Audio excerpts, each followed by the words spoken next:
वीर सावरकर को याद करे बगैर कैसे जा सकते। सेल्युलर जेल को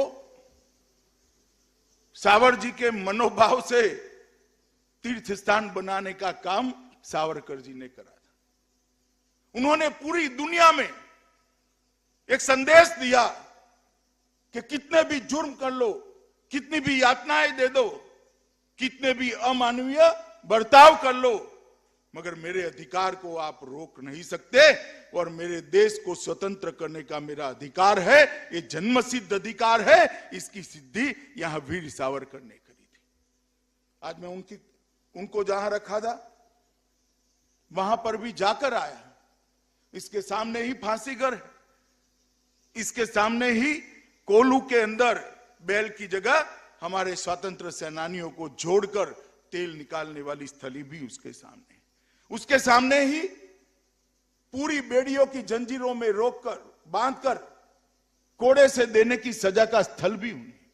न जाने 10 साल के अंदर सावरकर जी ने कितने कितने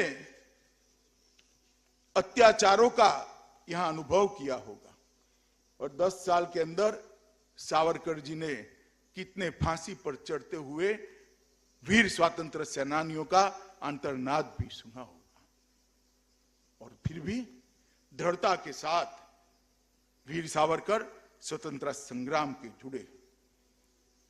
मित्रों, वीर सावरकर को वीर की उपाधि कोई सरकार ने नहीं दी, कोई प्रशासन ने नहीं दी है। 130 करोड़ की जनता ने मन से सावरकर जी के आगे वीर शब्द को जोड़ा है। वो उनके पराक्रम और उनकी देशभक्ति को एक्नॉलेज करने के, अनुमोदन करने के लिए जोड़ा है। आज कुछ लोग सावरकर जी के जीवन पर सवाल उठा रहे हैं। बड़ा दुख होता है, दर्द होता है, वेदना होती है कि जिस व्यक्ति को एक ही जीवन में 2 जन्म टिप की सजा हुई, उस व्यक्ति की देशभक्ति पर आप सवाल उठा रहे हैं। जिस व्यक्ति ने कई किलोमीटर दूर स्टीमर से छलांग लगाकर भारत के लिए लड़ने का फैसला किया, फ्रांस की धरती पर जाने का फैसला किया, उस व्यक्ति की वीरता पर आप प्रश्न चिन्ह उठा रहे हैं। जो कोल्हू का बैल बनकर 30 पाउंड तेल निकालने की सजा झेलता रहा, उस व्यक्ति की देशभक्ति पर आप सवाल उठा रहे हैं। अरे शर्म करो भाई। एक बार यहां आकर ये तीर्थ स्थान की मुलाकात ले लो तो मन में से सारी शंकाओं का निर्मूलन हो जाए। मैं पहले आया था तब भी स्वतंत्र सेनानियों के स्मृति में यहां एक अमर ज्योत सूरी की, जो 24 घंटा 365 दिन पूरे भारतवर्ष को प्रेरणा देती है। उस पर भी वीर सावरकर का नाम था, उसको उखाड़ दिया गया था। मगर उखाड़ने वालों का समय लंबा नहीं होता है। आज गौरव के साथ वहां पर फिर से वीर सावरकर का, सावरकर जी के पास भी सारी सुविधाएं थी कि अपने व्यक्तिगत जीवन को अच्छा कर सके।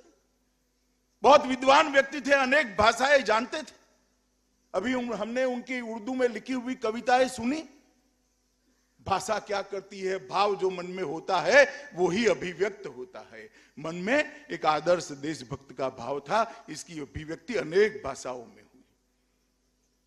ये बहुत बड़े भाषा शास्त्री थे, बहुत बड़े समाज सुधारक थे, बहुत बड़े स्वातंत्र सेनानी थे, एक ऊर्जावान वक्ता थे और एक बहुश्रुत, जिसको सुनने का मन हो ऐसे वक्ता थे।